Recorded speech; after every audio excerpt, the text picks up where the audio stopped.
Hi, I'm Melissa, and this is the Book Break. And I'm so excited for our guest today. It is J. Scott Savage, an incredible middle grade author. So I'm going to bring him on in. Hey, Hi, Melissa, how are you? good. How are you, Scott? I'm doing great. Thank you for having me. Yeah, I'm so excited because you have some incredible books and you even have a new one, and we're going to get to that one for sure. But for those that might not be familiar with you or just don't know about all of your books, how about you start with telling us about the different series that you have? Because you have three already completed series, right? I do. Yeah, it's always nice to be able to go, yes, this one's finished. So um, I have the Far World Middle Grade Fantasy series. I have the Case File 13, I guess middle grade horror is what you'd call it. People are like horror in middle grade, but scary, funny, that kind of thing. And then I have the Mysteries of Cove Steampunk Dragon series. Oh, that's awesome. And I love that you said it's like horror, but it's not quite horror. It's more like scary stories. Is it more like, I think back when I was a kid, R.L. Stein type books. Is Yep. it kind of like that? So we wanted to do two things. We wanted to combine scary and funny with mystery. So that one was with Harper, and they basically kind of called it like their middle grade Mulder and Scully. That's kind of what they were going for. Is that it's mysterious, scary, but funny. So I think there's a little more mystery than straight horror, like you'd get with the Goosebumps. But it was a really fun series to write. That's awesome. And we're getting into October. So this might be a good one for parents to start out with for October fun. I mean, there are 3 or 4 books in that series. There are 4 books in that series, and that's probably, of all my middle grade, that's probably my youngest a little bit. So I tend to focus on that kind of 3rd to 5th to 6th grade. These are probably a little, if you're looking at kids for a more entry level series, this is a really fun one to bring them in on. Awesome. Okay, cool. Well, and now I really want to talk about your new book because I'm so excited for it. It kind of brings us back to a classic, The Lost Wonderland Diaries. Now, before we start talking about it, let's go ahead and watch the book trailer because it's a really fun introduction to the book. So we're going to bring that in.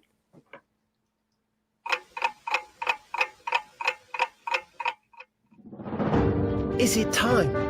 Is it time? Is it time? Pour the crumpets, butter the tea. The fraptious hour is at hand. Blow the horn to summon the 3. Danger stalks through Wonderland. A puzzle hidden long ago. 4 books to send you on your quest. Our world is not the one you know. A raven or a writing desk. Flee the queen whose heart is stone. Find the box without the key. Claim its power as your own. Beware the vile haunstrosity. Celia and Tyrus, Wonderland is in grave danger. We desperately seek 2 brave children who can stop the darkness that is attacking our world and keep it from escaping to your own. But beware, Wonderland is not as you know it. The beloved creatures are being turned into... Please, hurry. You'll find me at the tea party going quite mad.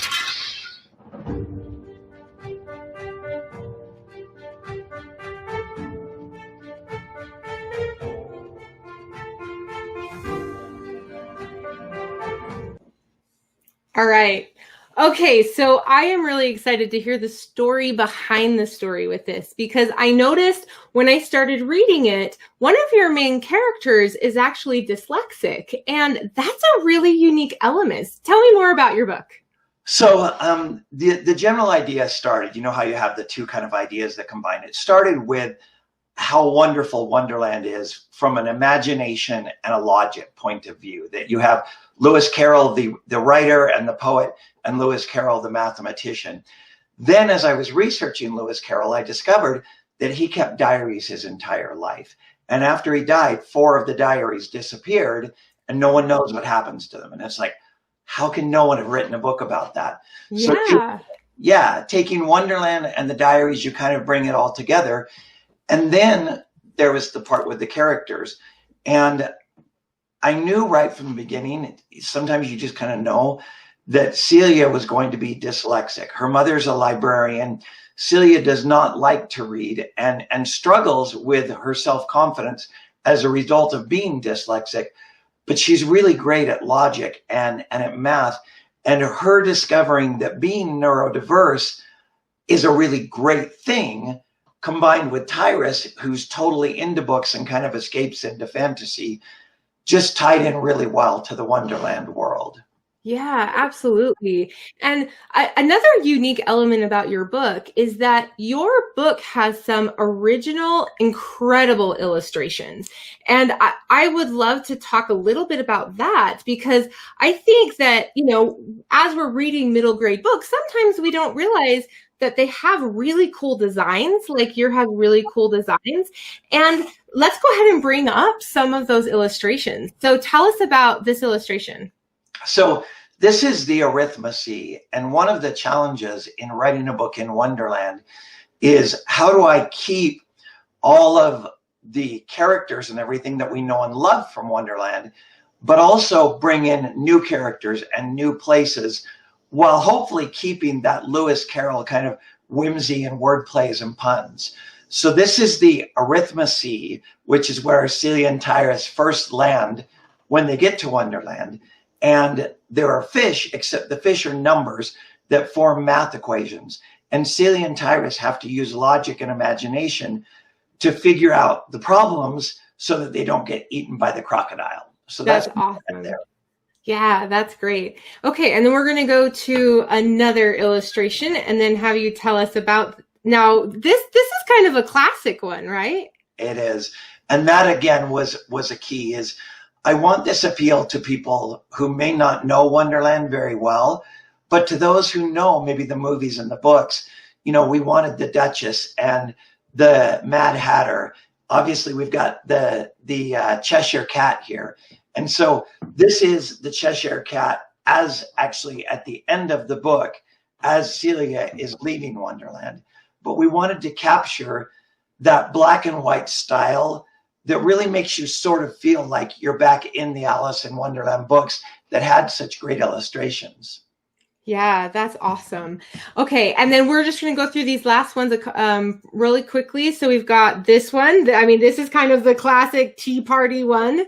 Yep. I love it. And then we've got the king. This is pretty cool. Is this a new king? Tell us about this character, because we've heard of the king before, but who's this guy? Sure. So what you had is you had the Queen of Hearts, and the Queen of Hearts represents logic.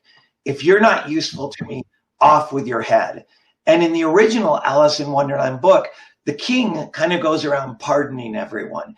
And he's sort of this small minor character.